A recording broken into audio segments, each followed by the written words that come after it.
Atheism پہ نہیں کیا. ٹھیک ہے, ایتھیزم پہ تو میں تو ہمیشہ اپنے ایتھیسٹ بھائیوں سے کہتا ہوں کہ بھائی مذہب پہ سوالات چھوڑیں, میں تو خود ایتھیسٹ رہا ہوں نا, تو مجھے کچھ سوالات آپ سے کرنے ہیں ذرا. ٹھیک ہے, یعنی سوالات میرے ہوتے ہیں اور مجھے آج تک کوئی نہیں ملا جو جواب دے سکے ان کے. صحیح. اس لیے کہ دیکھیے میں آپ کو بالکل سادہ بات بتا دوں, یہ جتنے آپ نے سوالات کیے ریلیونٹ, اس کی کوئی حیثیت نہیں ہے. یہ ایتھیسٹ اٹھاتے ہیں سوشل میڈیا پہ یہ کوسچن, کہ اسے نکتہ آفری نہیں کہتے, یہ تو ہر مولوی دوسرے مولوی کے خلاف اٹھا رہا ہوتا ہے, اس کو مولوی پن کہتے ہیں. مولویانہ قلابازی کا اس کو میں نے نام دیا. تو بھائی آپ مولویوں کی سطح پہ کھڑے ہو کے ہمیں کچھ سوالات آپ سے کرنے ہیں. ہمارا آپ سوال یہ ہوگا کہ یہ خلق تو دیکھ رہے ہیں نا, اگر خدا نہیں ہے تو اس کی کوئی جسٹیفیکیشن کر کے دکھا دیں. تو وہ تو کارل سیگن نے کہا تھا نا, absence of evidence is not evidence of absence. نہیں, اس بنیادی پرابلم یہ ہے کہ یہ ہمارے سامنے خلق موجود ہے. انسانی ذہن جس رخ پہ کام کرتا ہے وہ ذہن یہ ہے کہ اگر خلق ہو رہی ہے تو خالق لازمن ہوگا, اور اگر نظم پایا جاتا ہے تو ناظم لازمی ہے. تو انہوں نے ایک فینسی ٹرم نکالی ہے نا ایگنوسٹسزم کی, اس سے کوئی فرق نہیں پڑتا. دیکھیں ہیں ایتھیسٹ ویسے. ہاں یہ چیزیں اس لیے میں مجھے ساری اصطلاحات پتہ ہیں. جی وہ ساری چیزیں مجھے پڑھ رکھی ہیں. عام لوگ ہوتا یہ ان اصطلاحات کو, ان جملوں کو سن کے بہت مروب ہو جاتے ہیں. سیدھی بات کر رہا ہوں میں, سیدھی.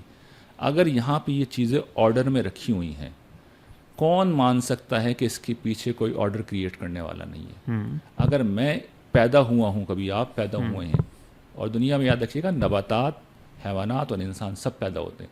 باقی مادی دنیا میں نظم ہوتا ہے, یہاں پیدائش نظم بھی ہوتا ہے, پیدائش بھی ہوتی ہے. تو کس نے یہ آرڈر کریٹ کیا ہے, کس نے خلقیہ بتا دیں؟ ایک ہی جواب ہوتا ہے. جواب جانتے ہیں کیا ہے؟ اتفاق سے ہوا ہے. اتفاق سے. تو اگر یہ کوئی معقول جواب کسی کو پسند آتا ہے تو بھائی اسے بہت مبارک ہو, کہ اتفاقات کی یہ چین اتنی طویل ہو گئی ہے کہ کوئی احمق ہی اسے اتفاق کہہ سکتا ہے. صحیح بات. سینکڑوں اتفاقات کا ایسا حسین مجموعہ جو ہے, اس کو عرف عام میں منصوبہ کہتے ہیں, پلانڈ عمل کہتے ہیں. تو اگر وہ اس کو مان کے خوش ہیں, اور یہ بھی میں عرض کر دوں, میں نے ڈاکیومنٹری میں واضح کیا کہ ٹوٹل 4 چیزیں ہر ایتھیسٹ کے پیچھے کھڑی ہوتی ہیں. 4 ہی ان میں سے کوئی ہے. پہلا مذہبی جبر, جی, یعنی جو مجبور کرتا ہے لوگوں کو. جی فریڈم چاہتے ہیں. جی. دوسرا نہیں, فریڈم نہیں, یعنی لوگ جو ہیں وہ اپنی بات ٹھوس رہے ہیں اور ان کو مجبور کر رہے ہیں کہ ہمارا نقطہ نظر مانو, پرسیکیوشن کر رہے ہیں, اس سینس میں کہہ رہا ہوں. دوسرا مذہب کی احمقانہ توجیہ و تعویل, مذہب کے نام پہ احمقانہ باتیں کرنا. یہ 2 چیزیں یہ ہیں. تیسری چیز وہ ہے جو آپ چاہتے ہیں, فریڈم چاہتا ہے انسان, مذہب اگر پابندیاں لگاتا ہے, نماز پڑھو, شراب نہ پڑھو, زنا نہ کرو.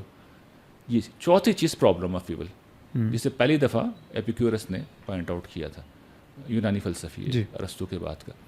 یہ ٹوٹل 4 چیزیں ہیں. دنیا کا کوئی بھی ملحد نکال لیں, ایسا نہیں ہوتا کہ اسے خدا کے خلاف کوئی دلیل ملتی ہے.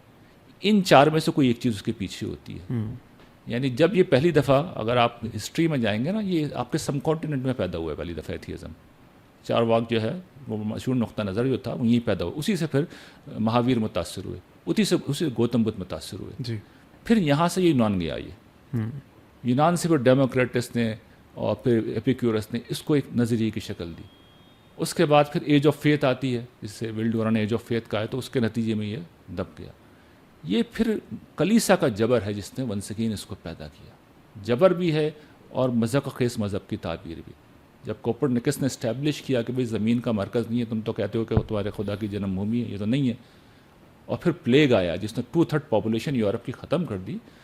تو وہاں سے لوگوں کے ذہن میں سوال پیدا ہوا, اور اہل مذہب کے پاس کوئی جواب ہی نہیں تھا. تو ہمیشہ یاد رکھیے گا, ہر ملت کے پیچھے اس کی زندگی کھنگال لیں, ان 4 میں سے کوئی ایک چیز ہوتی ہے. یعنی ایک منفی چیز ہے جو اسے یہاں پہ لے کے آئی ہے, ایک مثبت چیز نہیں ہے. مجھ سے پوچھیں گے تو آپ نے تو صرف رسالت کے دلائل پوچھے تھے, توحید کے, آخرت کے دلائل کے انبار ہیں قرآن کے اندر, بے شک کوئی کھڑا نہیں ہو سکتا. تو جتنے ملحدین ہیں, میں یہ کہتا ہوں پتہ نہیں کس طرح کے ملحدین ہیں, انہیں تو الحاد کا بھی ڈھنگ سے نہیں پتہ, نہ اس کی تاریخ سے واقف ہیں کہ کہاں سے اس کی جنم بھومی کہاں ہے, ایران میں کیا ہوا, کیا وجوہات تھیں, دور جدید میں کیا ہوا. وہ ادھر ادھر کی چیزیں پڑھتے ہیں. پیچھے جا کے دیکھیے, پچھلے دنوں کوئی مجھے بتا رہا تھا کہ وہ جو ہود بھائی صاحب کا ہے بلیک ہول, وہ اس کا فرنٹ فیس ہے, پیچھے جو صاحب ہیں ان کا جوان بیٹا مر گیا تھا.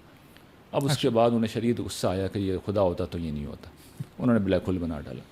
ہر شخص کے پیچھے یہی کہانی نکلے گی. یہ کل کہانی ہے الحاد کی.